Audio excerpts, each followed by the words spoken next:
আজকে যদি আপনারা এই সমস্ত বাটপারদের স্লোগানটা মেনে নেন, নারী পুরুষ সমান অধিকার, আগামীকাল থেকে যে সমস্ত ছেলেরা বিয়ে করবে এরা বলবে তোর প্রয়োজনে আমার কাছে বিয়া বইছস, আমার প্রয়োজনে তোরে বিয়া করছি। একটা পুরুষ যদি একা একা সারা রাত হোটেলে থাকতে পারে, একটা নারীও সমান অধিকারের দাবিতে একা একা সারা রাত হোটেলে থাকতে পারে। ইহুদি খ্রিস্টানদের দেশে এখন মহিলাদের গর্ভ থেকে বেশিরভাগ হালাল জাদা জন্ম হয় না বেশিরভাগ হারাম জাদা জন্ম হয়? যেই সন্তানের বাপ সন্তানের মায়ও ছিলেন না, এই সন্তানের জন্ম নিবন্ধন বাবার নামে হওয়ার কোনো উপায় আছে? মান ইয়াহদিহিল্লাহু ফালা মুদিল্লা লাহু ওয়া মান ইউদ্লিলহু ফালা হাদিয়া লাহু ونشهد أن لا إله إلا الله وحده لا شريك له ونشهد أن سيدنا ونبينا ومولانا محمدا عبده ورسوله صلى الله تعالى عليه وعلى آله وأصحابه وبارك وسلم أما بعد فأعوذ بالله من الشيطان الرجيم بسم الله الرحمن الرحيم ولهن مثل الذي عليهن بالمعروف وللرجال عليهن درجة والله عزيز حكيم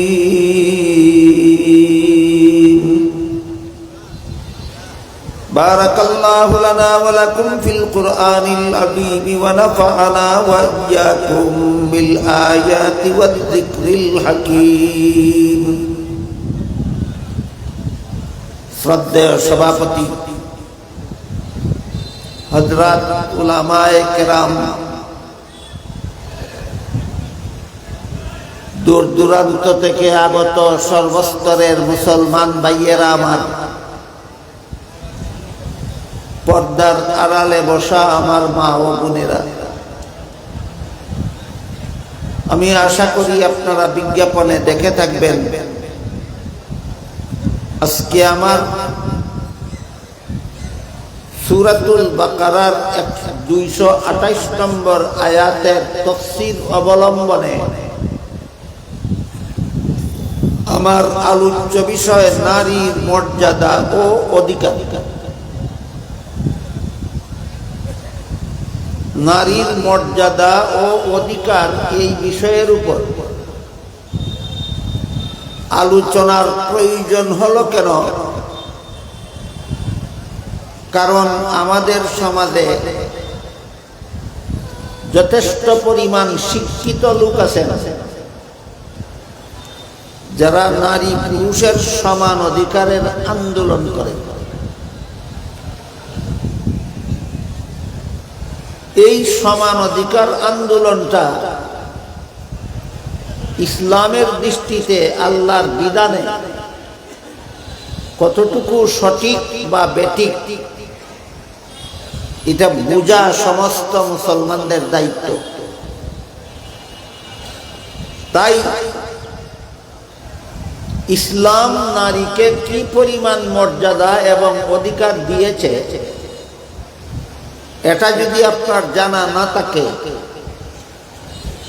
তাহলে যারা সমান অধিকারের আন্দোলন করে এরা কি সত্যই অধিকার দিল না বঞ্চিত করলো এটা বুঝতে পারবেন।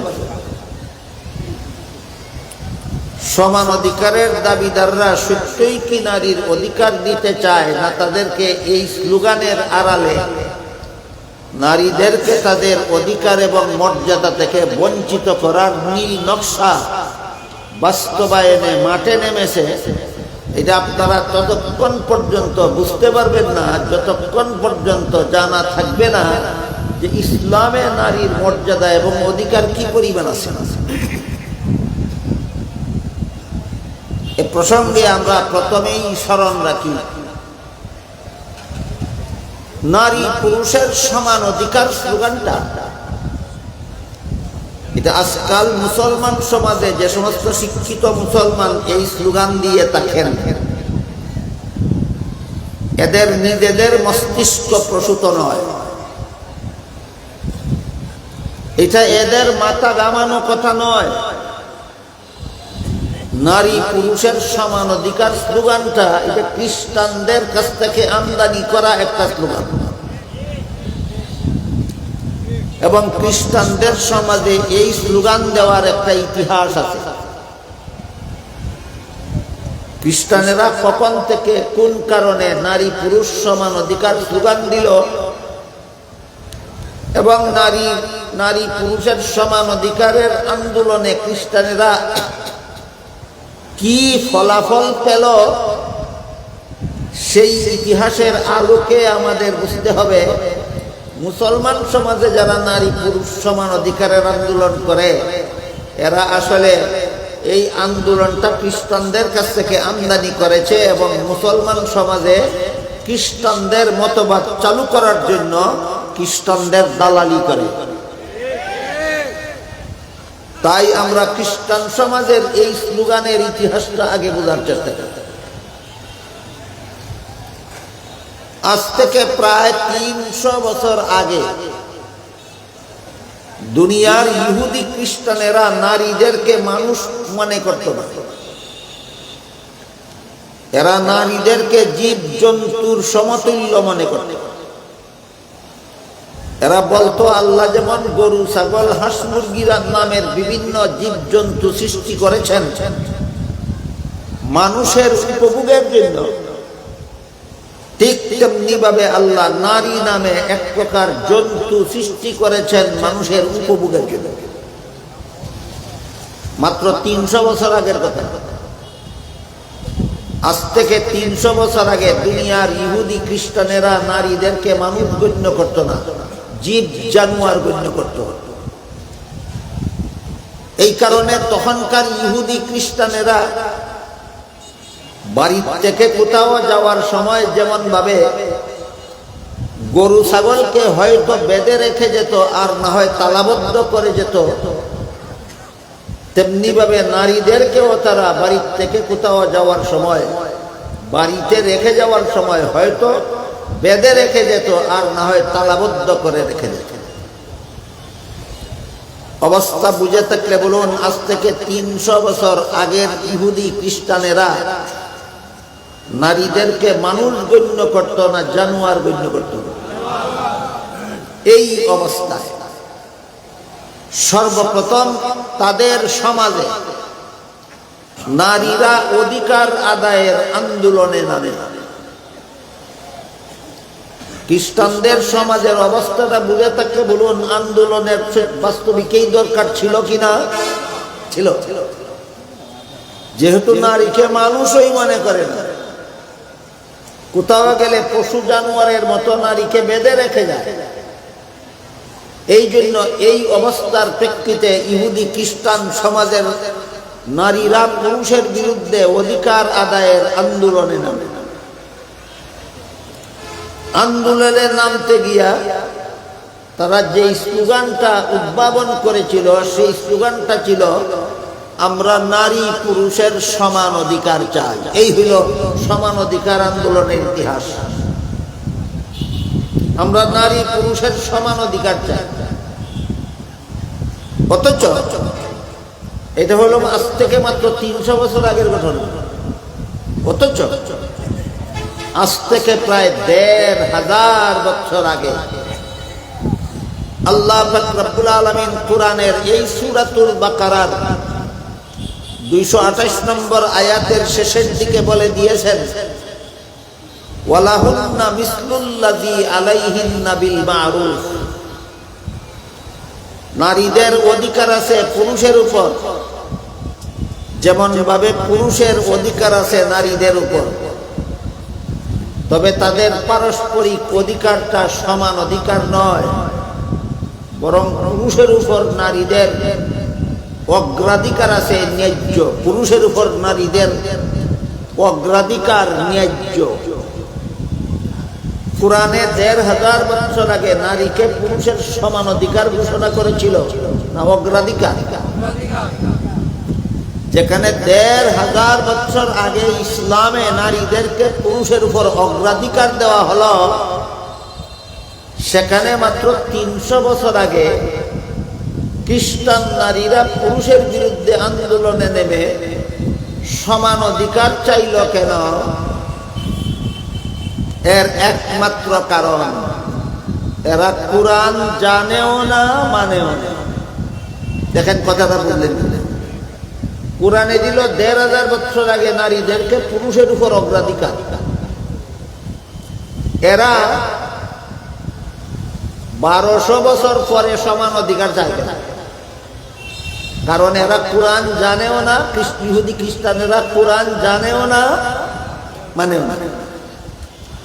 এই কোরআন না জানার কারণে, কোরআন না মানার কারণে, যেখানে ১৫০০ বছর পূর্বেই কোরআন মহিলাদেরকে পুরুষের উপর অগ্রাধিকার অথবা একচেটিয়া অধিকার দিয়ে রেখেছে, বিষয়টা না জানার কারণে খ্রিস্টান নারীরা, ইহুদি নারীরা পুরুষের বিরুদ্ধে আন্দোলনে নেমে সমান অধিকার চেয়ে বসল।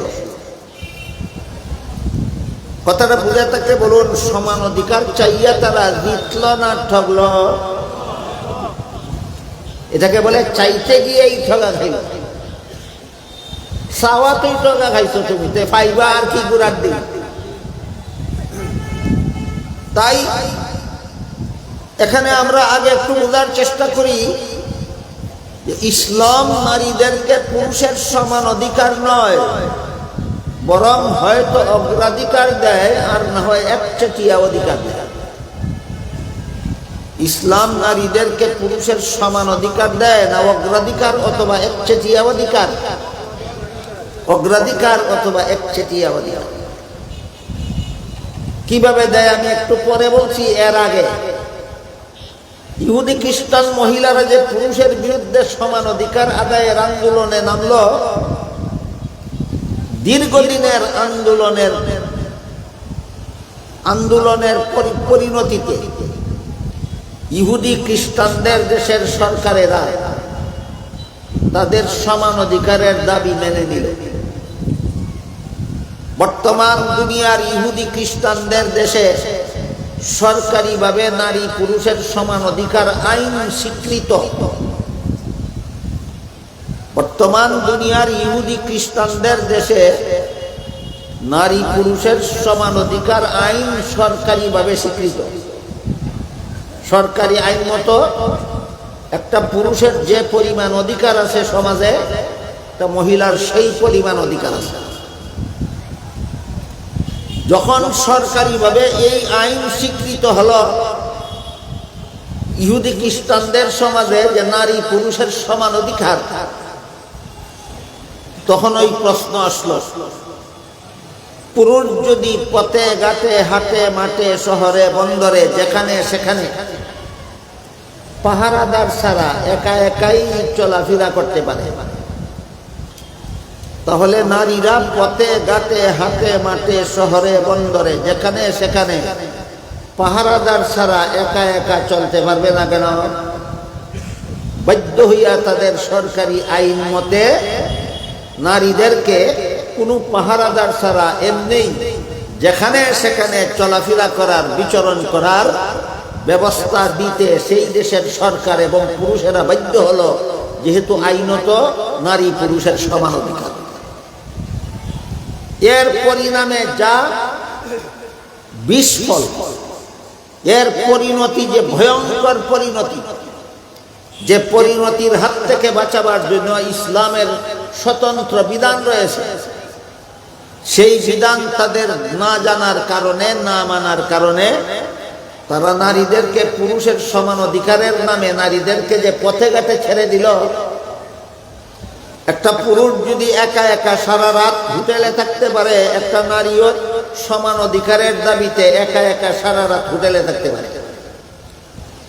একটা পুরুষ যদি সারা রাত একা একা কোনো সঙ্গী সাথী ছাড়া ক্লাবে রাত্রি যাপন করতে পারে, একটা মহিলাও সমান অধিকারের আইনের বলে ক্লাবে একা একা সারা রাত রাত্রি যাপন করতে পারে।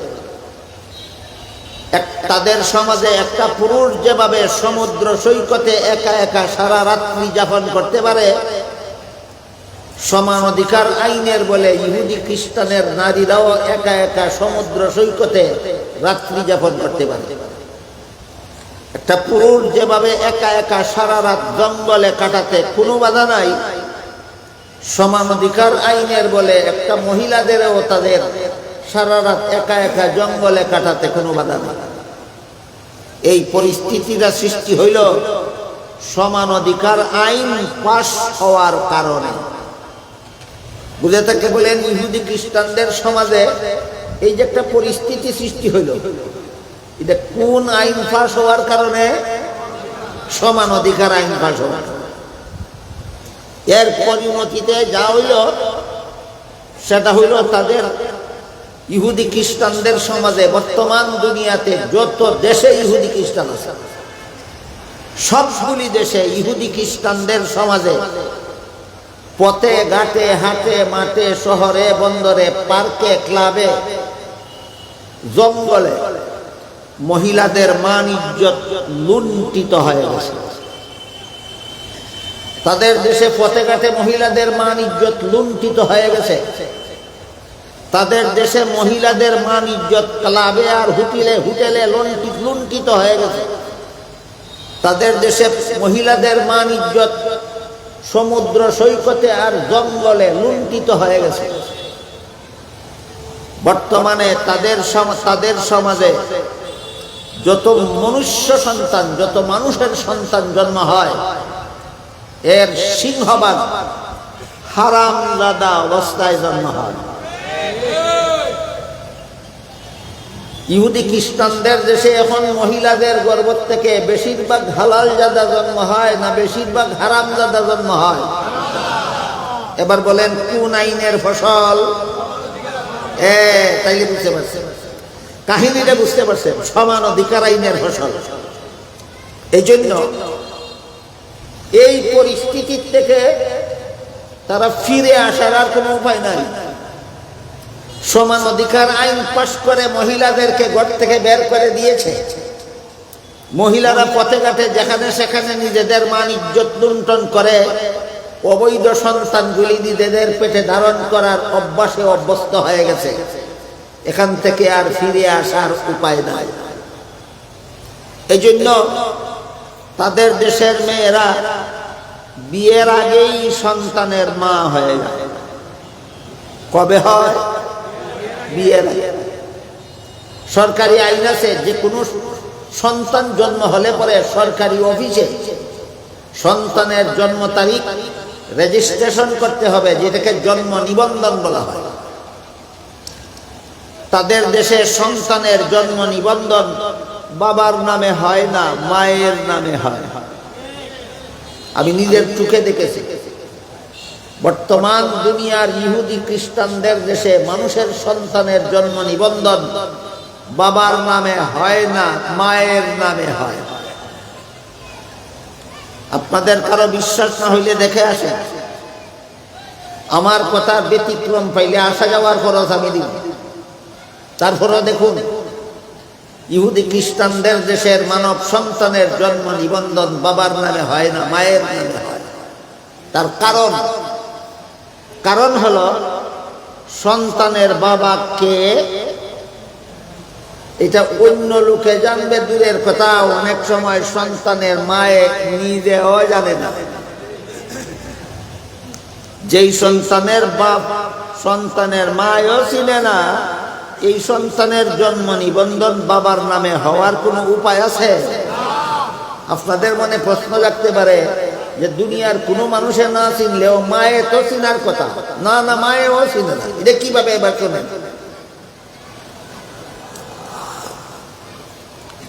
সমান অধিকার আইনের বলে একটা মহিলা এক রাত্রি যাপন করে হোটেলে একটা পুরুষের সাথে, এই মহিলাটা আর এক রাত্রি যাপন করে ক্লাবে একটা পুরুষের সাথে।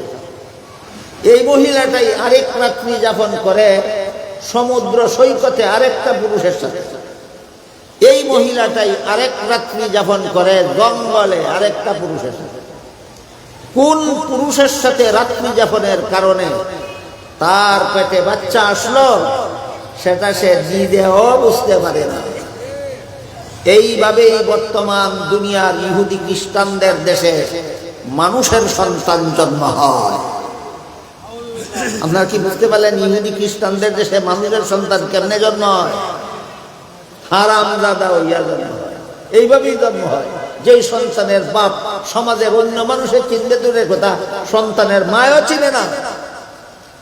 এই জন্য তাদের দেশে সন্তানের জন্ম নিবন্ধন বাবার নামে হওয়ার কোনো উপায় নাই। বাধ্য হইয়া তাদের দেশের সরকারি আইনে প্রতিটি মানব সন্তানের জন্ম নিবন্ধন মায়ের নামে হয়। সমান অধিকারের আন্দোলনে বিজয়ী হইয়া একটা গসা খাইলনি, গসা খাওয়া বুঝুন নিয়ে সমান অধিকারের আন্দোলনে বিজয়ী হইয়া একটা গসা খাইছে। কি গসা? যে তাদের দেশে আর হালাল জাদা জন্ম হওয়ার কোনো গ্যারান্টি নাই। তাদের দেশে আর হালাল জাদা জন্ম হওয়ার কোনো গ্যারান্টি নেই। এরা যখন মুসলমান দেশগুলির দিকে তাকাইয়া দেখে যে মুসলমানের দেশে তো প্রতি লাখ সন্তানের মধ্যে প্রতি 1 কোটি সন্তানের মধ্যে 1-2টা ব্যতিক্রম ছাড়া সবগুলি সন্তান হালাল জাদা জন্ম হয়। মুসলমান সমাজের প্রায় সবগুলি সন্তান হালাল জাদা জন্ম হয়, আর তাদের সমাজে প্রায় প্রতিটি সন্তান হারাম জাদা জন্ম হয়।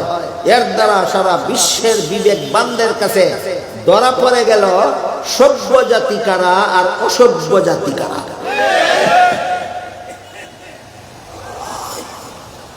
ঠিক যে বলেছেন বুঝে শুনে বললেন কেন? আমি একটু পরীক্ষা করব। বলুন তো, যাদের সমাজে হালাল জাদা সন্তান জন্ম হয় হালাল জাদা হইয়া, এরা অসভ্য জাতি না সভ্য জাতি? আর যাদের সমাজে সন্তান জন্ম হয় হারাম জাদা হইয়া, এরা সভ্য জাতি না অসভ্য জাতি? সারা বিশ্বের বিবেকবানদের কাছে যখন ধরা পড়ে গেল এই বিশ্বে মুসলিম জাতি হইল সভ্য জাতি আর ইহুদি খ্রিস্টানেরা হইল অসভ্য জাতি, এইটা আর সহ্য করতে পারে না। মুসলমানরা সভ্য জাতি হিসাবে বিশ্বে পরিচিতি লাভ করবে আর ইহুদি খ্রিস্টানেরা অসভ্য জাতি হইয়া থাকবে, এটা তারা সহ্য করতে না পাইরা যে কৌশল অবলম্বন করলো সেটা হইল একদল বুদ্ধিজীবী মুসলমানের, একদল শিক্ষিত মুসলমানের মাথায় সমান অধিকার আন্দোলন পুশিং করে দিল। একদল শিক্ষিত মুসলমানের মাথায় সমান অধিকারের স্লোগান পুশিং করে দিল। বলতে লাগলো, তোমাদের দেশে তোমাদের মুসলমান সমাজে তোমরা সমান অধিকারের স্লোগান দিয়ে নারীদের অধিকার রক্ষা করো। দেখো না, নারীদেরকে ঘরে বন্দি করে রাখে মোল্লারা। পুরুষ যদি পথে ঘাটে হাটে মাঠে শহরে বন্দরে যেখানে সেখানে বিচরণ করতে পারে, নারীরা কেন মোল্লাদের কথায় গৃহবন্দী হয়ে জীবনযাপন করবে? এই ধরনের কতগুলি আলগুনি কথা বুঝাইয়া এদেরকে পুশিং করে দিল, সমান অধিকারের আন্দোলন তোমাদের দেশে শুরু করো যেন নারীরা গৃহবন্দী জীবন থেকে স্বাধীন জীবনযাপন করতে পারে।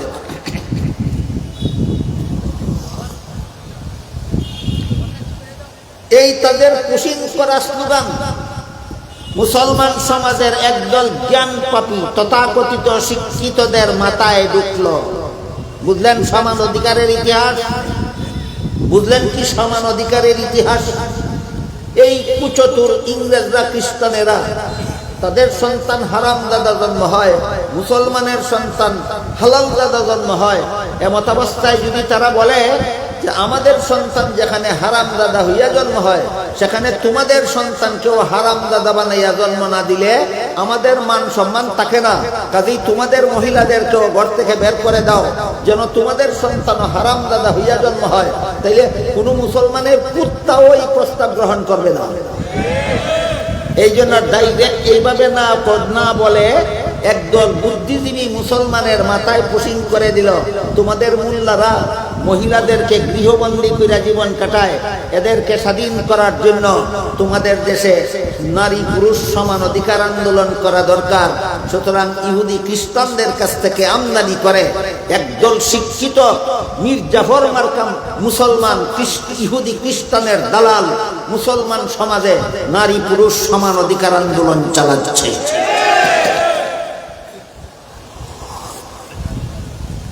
এই জন্য এখন বুঝার দরকার পড়ছে যে নারী পুরুষের অধিকার বাস্তবিকই সমান না ব্যবধান। এই জন্য বুঝার দরকার।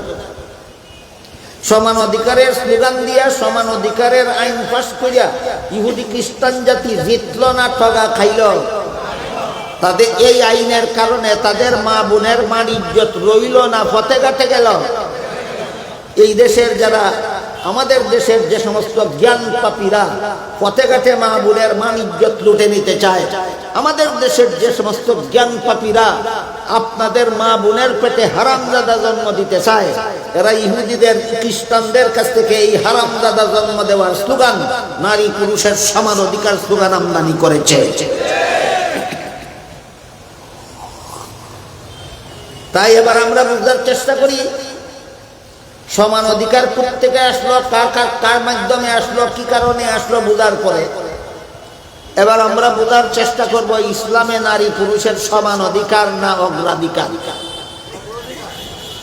আগের কথাটা যাদের মনে আছে একটু দয়া করে বলুন, ইসলামে নারী পুরুষের সমান অধিকারের দরকার আছে না আগের থেকেই অগ্রাধিকার?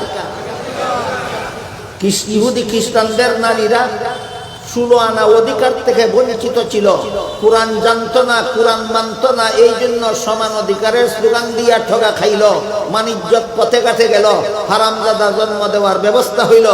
ইসলাম ধর্মে তো 1400 বছর আগের থেকেই নারীদেরকে পুরুষের উপর অগ্রাধিকার অথবা একচেটিয়া অধিকার দেওয়া হয়েছে। এখানে সমান অধিকার আনফিট। মুসলমান সমাজে সমান অধিকার আনফিট।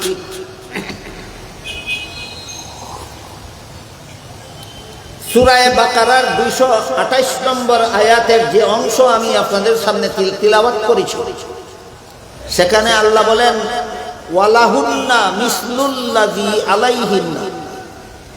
লাহুন্না অর্থ নারীদের অধিকার, আলাইহিন্নার মর্ম পুরুষের অধিকার।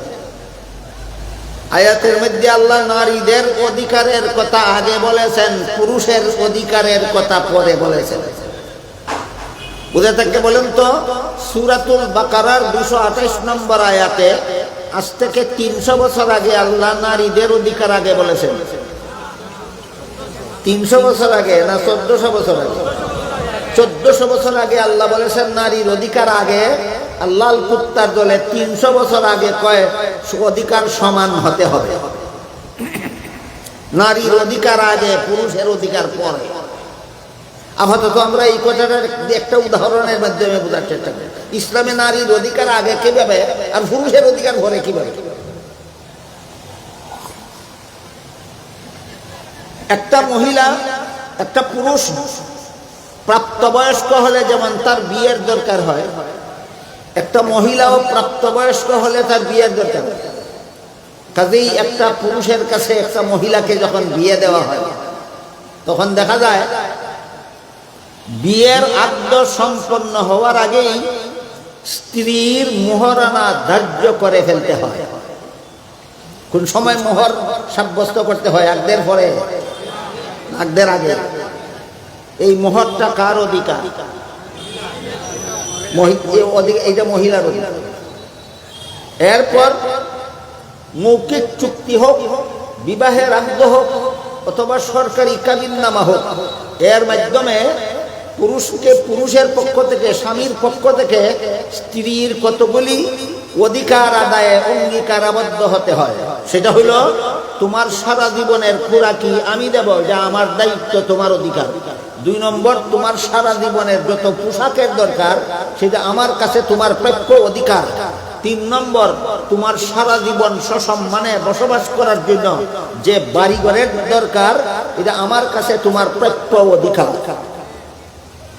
কোন পুরুষ যখন কোন স্বামী যখন তার স্ত্রীর এই আপাতত 4টা অধিকার আদায় করতে রাজি হবে, নির্ধারিত মোহর আদায় করতে রাজি হবে, সারা জীবনের খুরাকি দিতে রাজি হবে, সারা জীবনের পোশাক দিতে রাজি হবে, সারা জীবন বসবাস করার উপযোগী বাড়িঘর দিতে রাজি হবে, তখন নারীর দায়িত্ব হয় তুমি স্বামীর বাড়ি যাও, স্বামীর বাড়িতে বসবাস করো, স্বামীর ঘর দেখাশোনা করো, স্বামীর বাচ্চা পেটে ধারণ করো, স্বামীর বাচ্চা লালন পালন করো।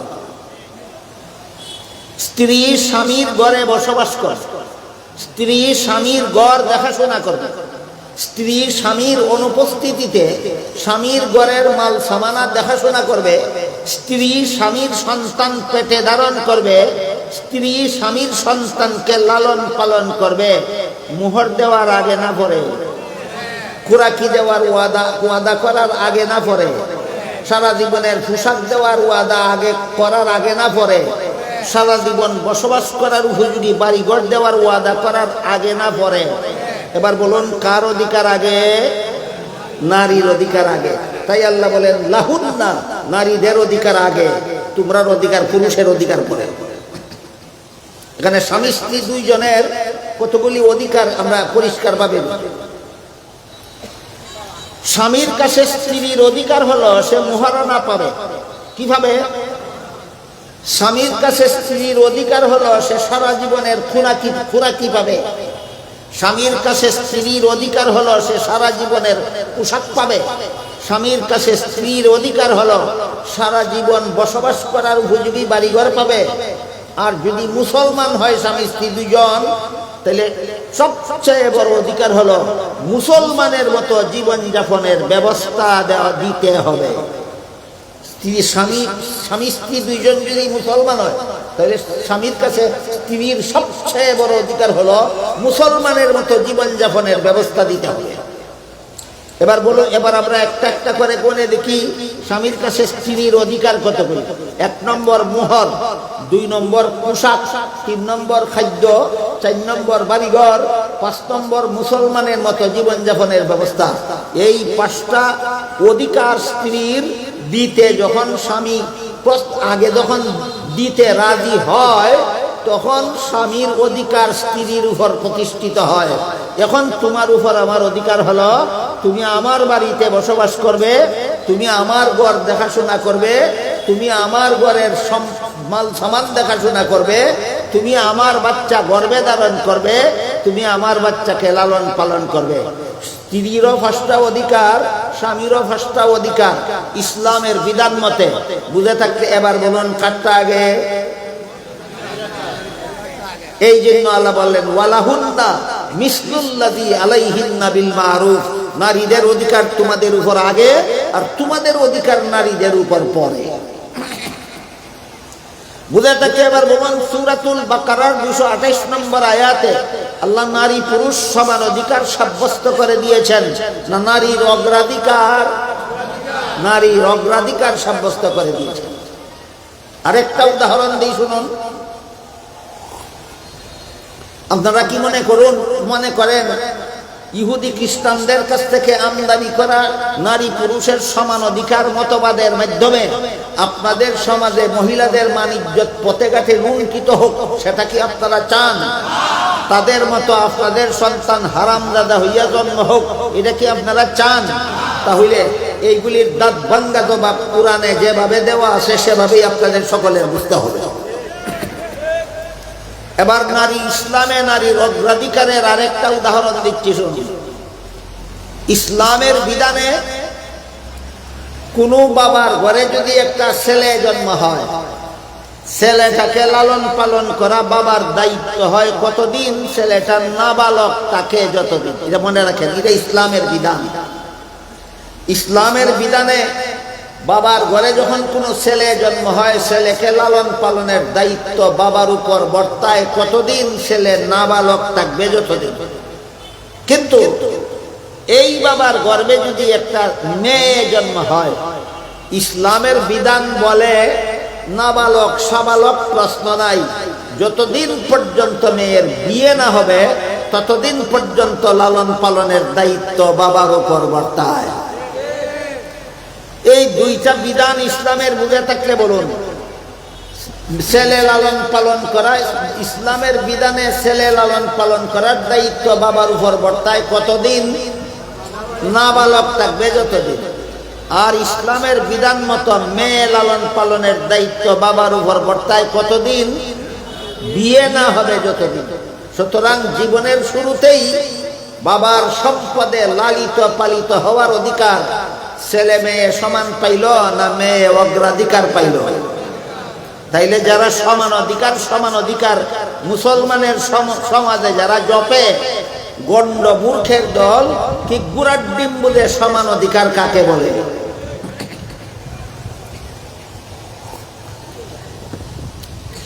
এরপরে গেল দুইটা সমান অগ্রাধিকারের উদাহরণ। এবার শুনুন কতগুলি একচেটিয়া অধিকারের উদাহরণ। ইসলাম মহিলাদেরকে পুরুষের উপর বিভিন্ন ক্ষেত্রে শুধু অগ্রাধিকার দিয়েছে তাই নয়, বরং ইসলাম মুসলমানের সমাজে মহিলাদেরকে অনেক ক্ষেত্রেই পুরুষের উপর একচেটিয়া অধিকার দিয়েছে। একচেটিয়া অগ্রাধিকার নয়, একচেটিয়া অধিকার। এর এক নম্বর হইল মুহরানা। একটা ছেলে যেমন যৌবনের প্রয়োজনে বিয়ে করে, একটা মেয়েও যৌবনের প্রয়োজনেই বিয়ে করে। একটা ছেলের সাথে একটা মেয়ের বিয়ে হইল একতরফা দরকারে না উভয়ের সমান দরকারে? বুঝেন তো কথা আপনারা? একটা ছেলে বয়স্ক হইলে যেমন তার যৌবনের চাহিদা হয় বিয়ে করতে, সুতরাং যৌবনের চাহিদার তাড়নায় সে বিয়ে করে। একটা মেয়েরও বয়স্ক হইলে যৌবনের তাড়নাই তার বিয়ের দরকার হয়। সুতরাং একটা ছেলের সাথে একটা মেয়ের বিয়ে হয় একতরফা দরকারে না উভয়ের সমান দরকারে? তাহলে এবার বিবেককে জিজ্ঞাসা করে বলুন, মহিলার প্রয়োজনে পুরুষের কাছে বিয়ে বসলো, পুরুষের প্রয়োজনে মহিলাকে বিয়ে করলো, এর বিনিময়ে যদি কোনো ফিস দিতে হয়, ফিস, তাইলে একতরফা দিবে না উভয়কে দিতে হবে? কিন্তু ইসলাম বলে না, মহিলা তার স্বামীকে এক পয়সাও ফিস দিবে না।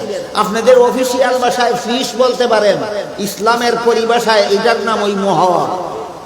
ইসলামের পরিভাষায় এটার নাম ওই মোহর। ইসলামের বিধান বলে মেয়ে তার স্বামীকে একটা টাকাও মোহর দিবে না, একতরফা ভাবে স্বামী মেয়েকে মোহর দেবে। এটা একটা সমান অধিকার হইল না একটা অগ্রাধিকার হইল না একচেটিয়া অধিকার হইল? যে একচেটিয়া অধিকার। এই সমস্ত খ্রিস্টানদের দালাল মুসলমান সমাজের জ্ঞান পাপিরাজের বলে নারী পুরুষের সমান অধিকার চাই। এই সমস্ত মির্জাফরদের এই দুঃখবাদী স্লোগান যদি আজকে মুসলমান সমাজ মেনে নেয়, আজকে যদি আপনারা মেনে নেন ইহুদি খ্রিস্টানদের মতো, হ্যাঁ ঠিক আছে আমরা ওই নারী পুরুষের সমান অধিকার মেনে নিলাম, তাহলে আগামীকাল থেকে যত ছেলে বিয়ে করবে, প্রত্যেকটা ছেলে বিয়ে করার সময় বউকে যদি 5 লাখ টাকা মোহর দেয়, বউয়ের কাছ থেকে আরো 5 লাখ টাকা যৌতুক গ্রহণ করবে। বলবে আমি যেহেতু তরে দিলাম 5 লাখ, তুইও আমারে দে 5 লাখ, যেহেতু সমান অধিকার। কেমন মজার সমান অধিকার প্রতিষ্ঠা হবে? বিষয়টা কি বুঝাতে পারলাম?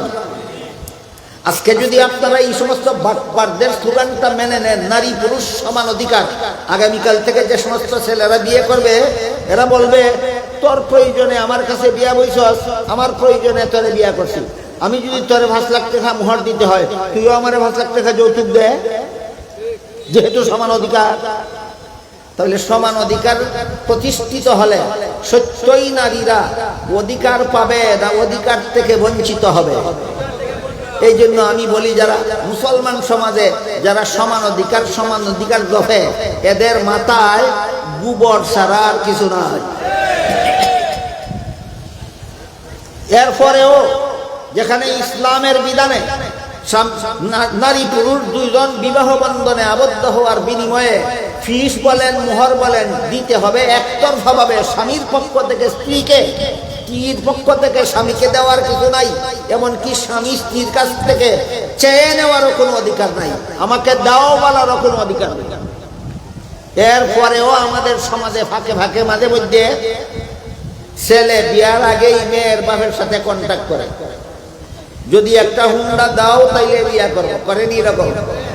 যদি একটা প্রাইভেট গাড়ি দাও তাইলে বিয়া করব, যদি 5 লাখ টাকা আমাকে দোকানের পুঁজি দাও তাইলে বিয়া করব, চুনারঘাট বাজারে যদি দোকানের জন্য একটা বিটা দাও তাইলে বিয়া করব, এরকম চুক্তি করেনি? এই চুক্তি কইরা যেটা নেয় ছেলে মেয়ের বাবার কাছ থেকে বিবাহ বন্ধনের আগেই এই চুক্তির মাধ্যমে যে ধন সম্পদটা গ্রহণ করে, এটাকেই আমাদের দেশীয় পরিভাষায় যৌতুক বলা হয়। ইসলামের বিধানে যৌতুক নেওয়া হারাম। ইসলামের বিধানে যৌতুক নেওয়া হারাম।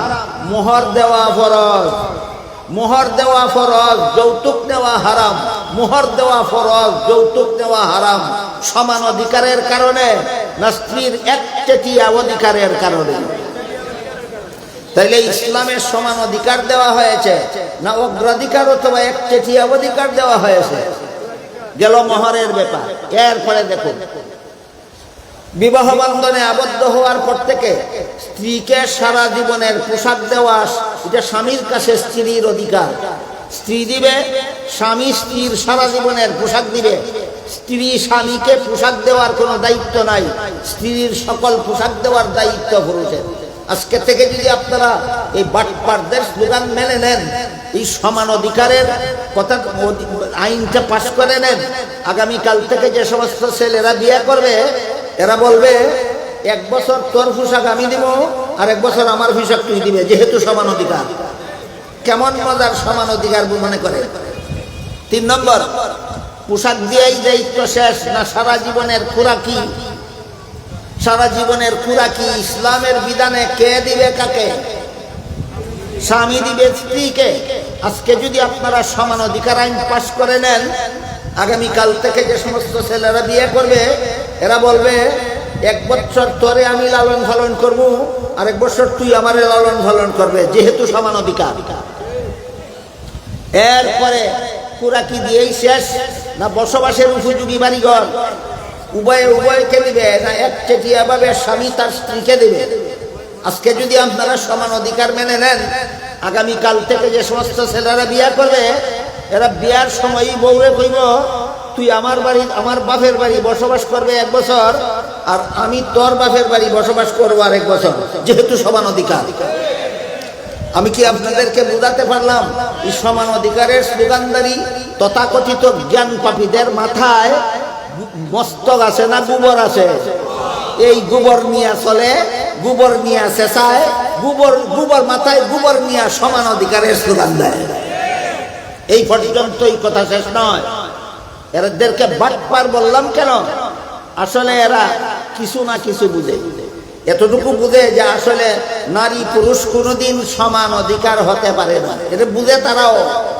যে সমস্ত পুরুষেরা সমান অধিকার স্লোগান দেয় এরাও বুঝে সমান অধিকার হতে পারে না। যে সমস্ত মহিলারা সমান অধিকার স্লোগান দেয় এরাও সমান অধিকার হতে পারে না বুঝে। তাইলে দেয় কেন? এটা একটা রহস্যজনক ব্যাপার, এটাই আপনাদের বুঝার ব্যাপার। সমান অধিকারের স্লোগান যে সমস্ত নারী পুরুষে দেয় এরাও বুঝে সমান অধিকার হতে পারে না। বুঝে যে আমি কেমনে বুঝলাম? আপনাদের মনে প্রশ্ন জায়গা দরকার যে তারা যে বুঝে এটা আপনি কেমনে বুঝলেন, আমি কেমনে বুঝলাম? হিসাবটা আপনাদের দিই। যে সমস্ত পুরুষেরা সমান অধিকারের স্লোগান দেয় এদের করে বাচ্চা কাচ্চা জন্ম হয় কি ভাই? শুধু একটা না কয়েকটাই জন্ম হয়? একটা বাচ্চা বউয়ের ফেটো দিয়া আর একটা বাচ্চা নিজের ফেটো নেয় না সবগুলি বউয়ের ফেটো দেয়? এই বাটপার, সমান অধিকার গেল কোথায়? এই বাটপার, কইয়া যা সমান অধিকার গেল কোথায়? বাচ্চা ফেটো নিয়ে 10 মাস কাটাইতে কষ্ট লাগে না? বাচ্চা প্রসব করতে কষ্ট লাগে না? বাচ্চারে 10 বছর পর্যন্ত আগানি মুতানি খাওয়ানি ঘুম পাড়ানি কষ্ট লাগে না? সবটা তোর বউয়ের গারো দিলে, প্রথম সন্তানের যাবতীয় দায়িত্ব দিলে তোর বউয়ের গারো, দ্বিতীয় সন্তানেরও যাবতীয় দায়িত্ব দিলে তোর বউয়ের গারো, সবগুলি সন্তানের এই সমস্ত দায়িত্ব দিলে তোর বউয়ের গারো। সত্যই যদি তুই মনে করো সমান অধিকার, একটা বউয়ের ভেটে দিয়ে আর একটা নিজের ভেটে নিলে না কেন? কথা বুঝলেন কিনা? কাজেই এই বাটপারেরাও বলে আসলে সমান অধিকার দিবে। তাহলে দেখ বলে কেন? এখন হইল প্রশ্ন, তাইলে বলে কেন? যে সমস্ত পুরুষরা সমান অধিকার বলে এরাও বুঝে আসলে সমান অধিকার নাই। তাহলে বলে কেন?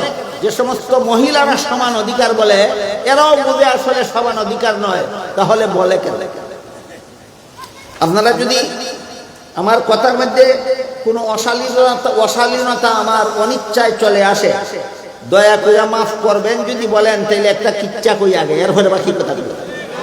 একটা গল্প কই আগে। এক বৈরাগ্যা আর এক বৈরাগ্নী জঙ্গল থাকতো। কই জঙ্গল তাকে তপ করে। এরা হইল সংসার বিরাগী, মানুষের সমাজে বাস করেন। ছোট্টখাটো একটা কুড়ে ঘর বানাইয়া জঙ্গল তাকে। একদিন গভীর রাতে ঝড় বৃষ্টি শুরু হইল। ঘন্টার পর ঘন্টা ঝড় বৃষ্টি চলছে তো চলছে, এই কোনো বিরাম নাই। হঠাৎ বৈরাগ্যায় কয়, বৈরাগ্নী আমার পেশাবে ধরছে, এখন দরজা না খুললিয়া পেশাব না করে আর জান বাঁধবে না। বৈরাগ্নী কয় দরজা খোলা যাবে না, দরজা খুললে তুফানে ঘরটা উড়াইয়া নিয়ে যাবে। কয়টা আমি পেশাব কেমনে করবো? কয় আমি জানালার নিচে বসি, আমার গাড়ে ফাড়াই দিয়া দাঁড়াও, জানালাটা সামান্য ফাঁক কইরা ফাঁকিটা বাইরে পেশাব করে। বৈরাগ্নীর বুদ্ধিমতো বৈরাগ্নী বইল জানালার নিচে, আর বৈরাগ্নীর দুই কাঁধে দুই পায়ে ফাড়া দিয়া দাঁড়াইয়া জানালা সামান্য একটু 1/2 ইঞ্চি পরিমাণ ফাঁক কইরা ফাঁকে দাঁড় বৃষ্টি চলছে তো চলছেই, থামে না। আর 1 ঘন্টা পরে বৈরাগ্যা এবার তো আমারও পেশাব না করলে আর জান বাঁচত না। বৈরাগ্য চিন্তার কোনো কারণ নাই, সমান অধিকার। আমার দরকারের সময় যখন তোর গাঢ় ভাড়াই দিয়া কামসারছি, তোর দরকারের সময় আমার গাঢ় ভাড়াই দিয়া কামসার। এখন বৈরাগ্যা বইছে জানালার নিচে, আর বৈরাগ্নী খার হইছে বৈরাগ্যার গাঢ় ভাড়াই দিয়া। জানালা একটুখানি ফাঁক কইরা যখন সেটা দিছে, সবটা জানালার বাইরে গেছে না বৈরাগ্যার মাথা। এই হইল সমান অধিকারের ফসল। বুঝে আসছে কিনা? এই হইল কিসের ফসল? এই জন্য কইছি এই বৈরাগ্যও বুঝে আসলে সমান অধিকার না, সম্ভব নয়। বৈরাগ্যও বুঝে আসলে সমান অধিকার সম্ভব নয়, বৈরাগ্যও বুঝে আসলে সমান অধিকার সম্ভব নয়। এবার তাহলে আমাদের বুঝার ব্যাপার, তাহলে বলে কেন? বলে শুধু মহিলাদেরকে গৃহবন্দিত্ব থেকে মুক্ত করার জন্য। ওই তাদের ভাষায় গৃহবন্দী। মোল্লারা মহিলাদেরকে পর্দার নামে গৌরবন্দী করে রাখে, এখান থেকে মুক্ত করার জন্য বলে। পুরুষ যেমন ভাবে পথে ঘাটে যেখানে সেখানে স্বাধীনভাবে ঘোরাফেরা করতে পারে, সাথী লাগে না, সঙ্গী লাগে না, পাহারাদার লাগে না, মহিলারাও যেখানে সেখানে একা একা ঘোরাফেরা করতে পারবে। এই কথাটা বাস্তবায়ন করার জন্য সমান অধিকার বলে। সমান অধিকার যে হইতে পারে না বুঝে, কিন্তু বলে কেন? মহিলাদেরকে ঘর থেকে বের করে পথে ঘাটে উপভোগের ব্যবস্থা করার জন্য। এই কারণে বলে। কাজেই তাদের সমান অধিকার বলা সৎ উদ্দেশ্য না অসৎ উদ্দেশ্য? অসৎ উদ্দেশ্য বলে। কারণ যে মনিবরার কাছ থেকে স্লোগান শিখিয়াইছে, ওই মনিবরার কাছ থেকেই শিখিয়াইছে যে সমান অধিকারের দুহাই দিয়া যদি ঘর থেকে বাইর করে মহিলাদেরকে পথে ছাইরা দেওয়া যায়, তাইলে যেখানে সেখানে উপভোগ করতে আর কোনো অসুবিধা থাকে না। যেহেতু বৃষ্টি পড়ে, এই জন্য আমার কথা অসমাপ্ত রইল। ইনশাআল্লাহ যদি আগামীতে আর কোনোদিন আল্লাহ তৌফিক দান করেন, বাকি কথা বলার চেষ্টা করব। আল্লাহ আপনাদের আমাদের সবাইকে আমল করার তৌফিক দান করুন, আমিন।